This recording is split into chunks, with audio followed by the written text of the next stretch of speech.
kingdom of Miraza, nestled between high mountains and the vast sparkling ocean, there lived a princess named Lara. She was the jewel of her people, loved by all who knew her. Her beauty was not just in her appearance, it was in her kindness, her intelligence, and the grace with which she ruled the kingdom alongside her father, King Jalil. Princess Lara had a sister, Zara, who was just a year younger. The two sisters had been inseparable since childhood, sharing everything, from the secrets of their hearts to the laughter that filled the halls of the royal palace. Zara was beautiful as well, but there was a difference in their temperaments. While Lara was calm, patient, and wise beyond her years, Zara was often impulsive, driven by jealousy and a desire for power. As the years went by, King Jalil had to make a choice. Which of his daughters would succeed him on the throne? The people of Miraza were fiercely loyal to their king, but they loved Lara above all. She had inherited her father's wisdom and had proven time and again that she was capable of leading the kingdom into an era of prosperity. Zara, however, had never taken kindly to this. She resented her sister's position, her beauty, and the way their father seemed to favor her.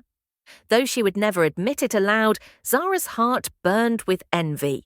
She knew that the throne was meant to be hers, and she was willing to do anything to claim it. One day, as the sun set behind the mountains, casting a golden glow across the kingdom, Princess Lara received a message from the royal seer. The seer, an old woman with sharp eyes and a mysterious presence, had warned Lara of a dark prophecy. "Beware, princess," the seer had said, her voice trembling. "There is a betrayal coming, one that will tear your heart apart. It will come from the closest person to you, your own blood." Lara had brushed off the warning, dismissing it as the ramblings of an old woman. She trusted her sister and believed that no evil could ever come from Zara.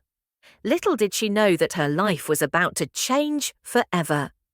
As the days passed, Zara's jealousy began to take root in a way that no one could have foreseen. She would smile at Lara, act as though she were supportive, but deep within her heart, darkness was brewing. Zara knew that the kingdom needed a strong ruler, and in her mind, that ruler could only be her. Lara, with her gentle ways and reluctance to fight for what was hers, would never be fit to sit on the throne. It wasn't long before Zara began plotting in secret. She sought the help of the kingdom's most feared sorcerer, a man who was said to possess powers that could bring even the mightiest rulers to their knees. His name was Zaroth, and he lived in the shadows of the kingdom, working his dark magic on those who were desperate enough to seek his help. Zara offered him a deal: power, wealth, and protection, in exchange for a potion that would poison her sister's heart and mind. A potion that would slowly twist Lara's soul, turning her against the very people she loved. Zaroth, with a wicked grin, agreed to the deal. He crafted a potion so vile that no one, not even the princess herself, would be able to recognize its effects at first. Days passed, and Princess Lara began to feel the effects of the potion. At first, it was subtle, a feeling of exhaustion, a sense of unease that would come over her when she least expected it. She began to have vivid dreams of Zara, speaking to her in hushed tones, telling her that she wasn't meant to be the queen, that she wasn't strong enough to lead the kingdom. Lara tried to shake off the thoughts, but they began to consume her.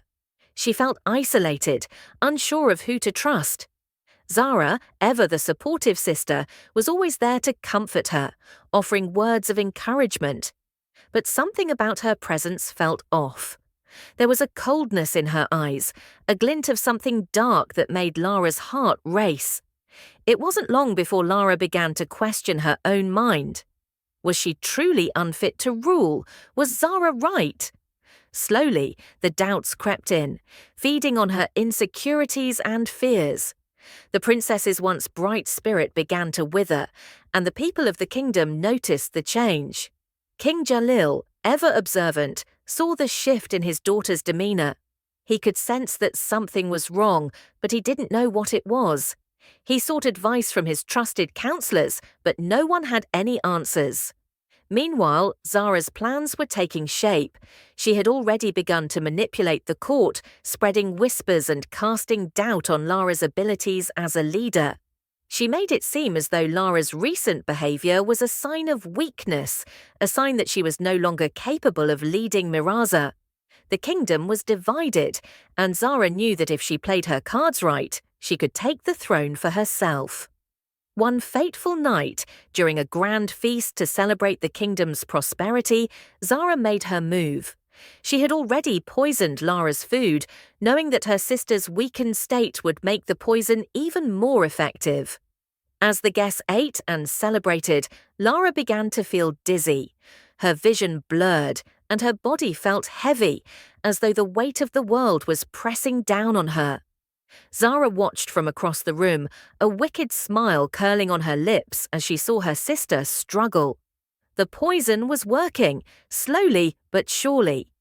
But Lara was strong. She fought against the effects, refusing to let the darkness take over completely. She stumbled to her feet, her vision clearing just enough to see Zara standing by her side, her hand resting on her shoulder. "Are you feeling unwell, sister?" Zara asked, her voice sweet and innocent. Lara nodded weakly. "What have you done?" Zara's smile widened. "I've done nothing but look out for you, dear sister. You were always too kind, too trusting, but sometimes kindness isn't enough." Lara's heart sank as she realized the truth. Zara had betrayed her, and the kingdom would never be the same again. The night of the feast was the turning point in Princess Lara's life. As the poison coursed through her veins, she struggled to remain conscious. Her legs wobbled beneath her, and her vision blurred, but she could still make out Zara's malicious smile. The realization of her sister's treachery hit her like a thunderclap. The one person she had trusted most had sold her out for the throne.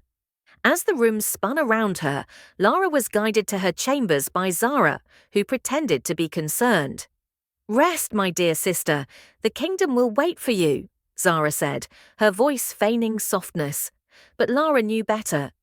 She could hear the laughter and merriment from the feast growing distant as Zara led her down the dark corridors of the palace. Once inside her room, Lara collapsed onto her bed. The poison was taking full effect now. She could feel the warmth in her body draining away, leaving only a cold, empty sensation. Zara, her eyes glinting with dark triumph, closed the door behind her. "You're no longer fit to rule, Lara," she murmured, her voice low and venomous. "The kingdom deserves someone who is strong, someone who isn't plagued by weakness."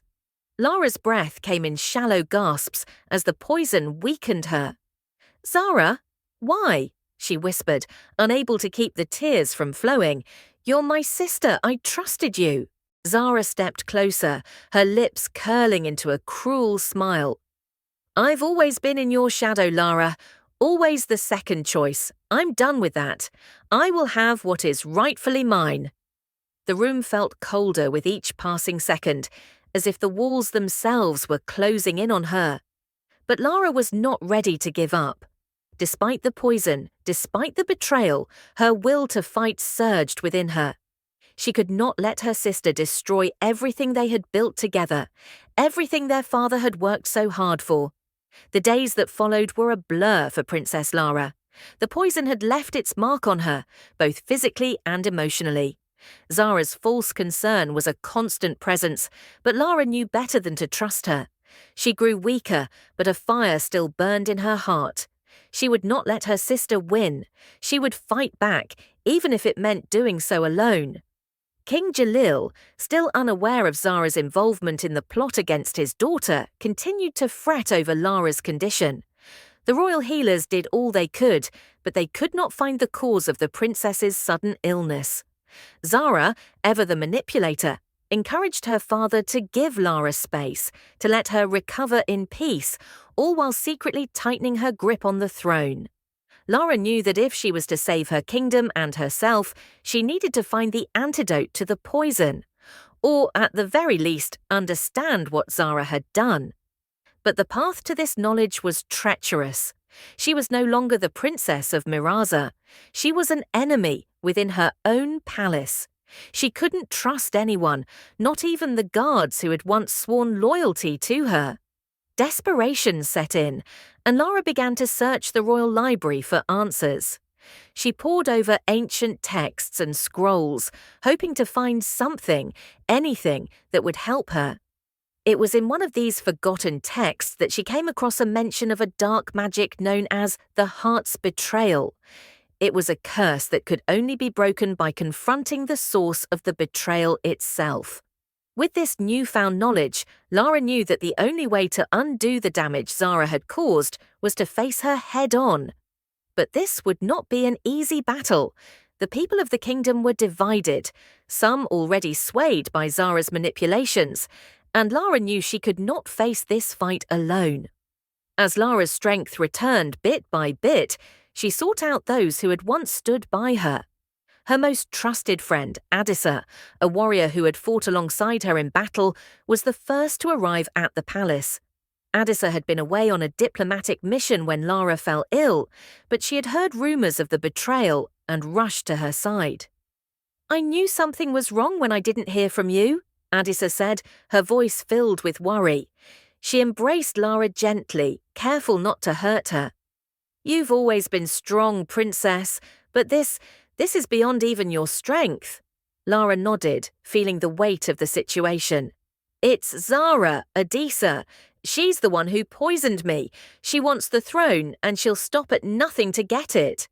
Ancestor's face darkened with anger. "Zara, your own sister?" "Yes," Lara whispered. "She's made everyone believe that I'm unfit to rule. She's turning the people against me. I need your help, Ancestor. I need to stop her before it's too late."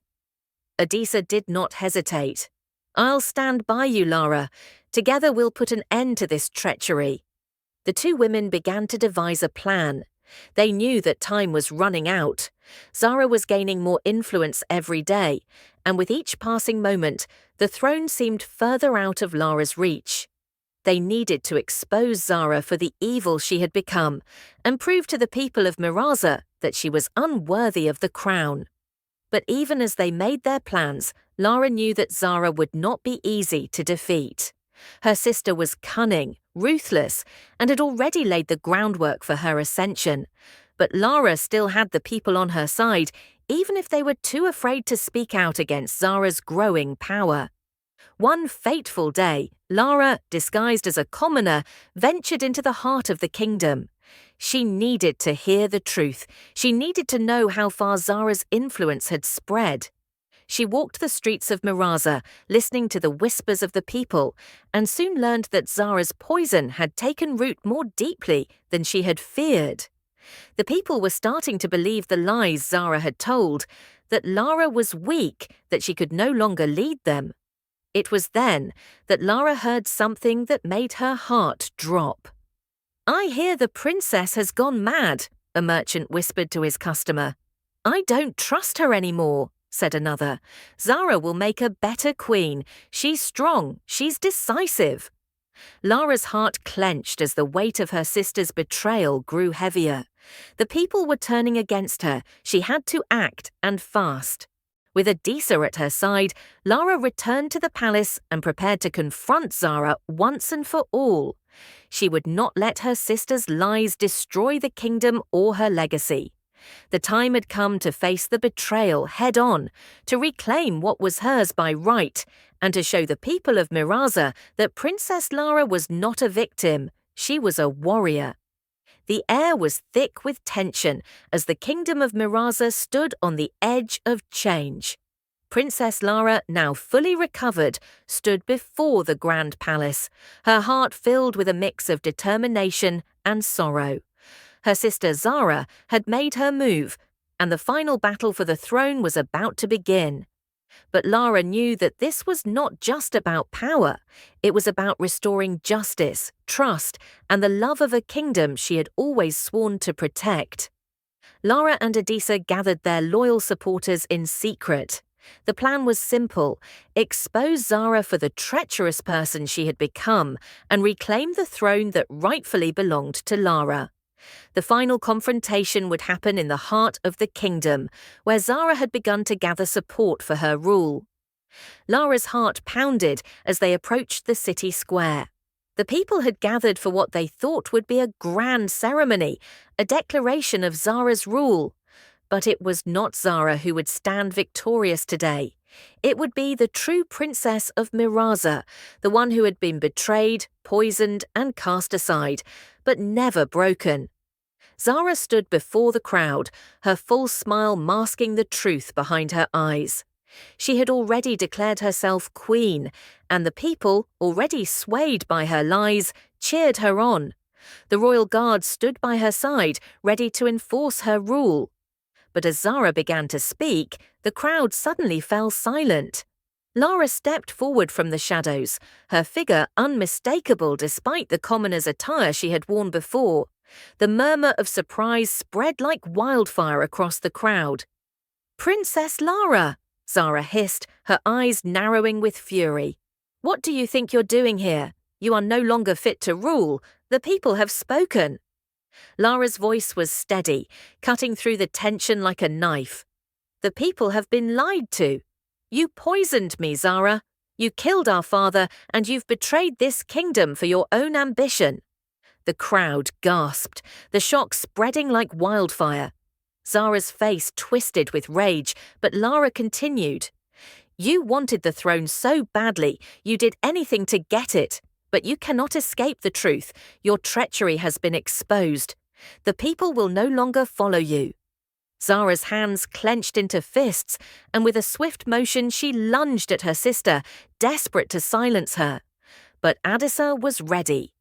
With a swift strike, she disarmed Zara's guards, and the battle for Miraza's future began. The fight that ensued was fierce, but Lara's courage and the loyalty of her supporters gave her the strength to face her sister. In the end, Zara was captured, her lies and deceit laid bare for the world to see. With Zara removed from power, Lara took her place as queen. But she did not claim the throne out of vengeance or hatred. She did so because she believed in justice, in fairness, and in the people who had always supported her. Lara worked tirelessly to heal the wounds of the kingdom, rebuilding the trust that had been shattered by her sister's betrayal. The people of Miraza came to respect and love her even more, knowing the trials she had faced and the strength she had shown. Years passed, and under Queen Lara's rule, Miraza flourished once again. She became known as the Warrior Queen, not because of her battles, but because of her unyielding will to protect her people.